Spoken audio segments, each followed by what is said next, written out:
6. How many times have you borrowed someone else's phone charger? Probably at least a few times, and that's usually not considered a very risky situation, but it has the potential to be in a way you might not think. October's Fire Prevention Month, and the Traverse City Fire Department is spending it getting a message out to every student in the area about the possible risk with all of our rechargeables. Year, the first week of October is National Fire Prevention Week. Big push for public education. Big message is not to beware of lithium ions, but be aware.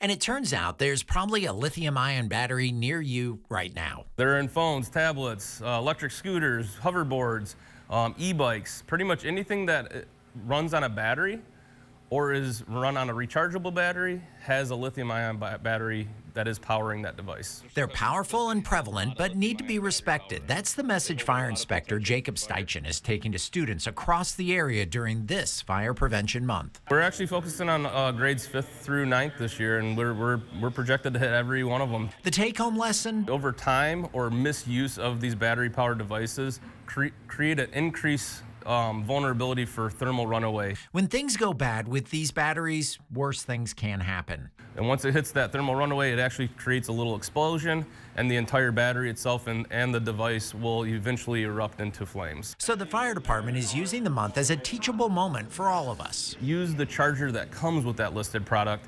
If you lose or damage the charger, make sure that the replacement charger is listed and compatible with the device. That means not mixing and matching cords and chargers just because they fit. Where you're going to see real issues is when you're talking about using a charger for a device that's a much greater size, the battery is a much greater size, and using that for a cell phone. Because now you're creating the ability for overcharging or interjecting too much power into a smaller device. And taking a few precautions when plugged in. Making sure that we're charging them during daylight hours while we're still awake, and making sure that we're charging them in an area on a hard concrete floor would be ideal, with nothing within 3 feet of it. Improper charging is part of the problem, but time can take a toll. The charging time increases, the battery capacity decreases.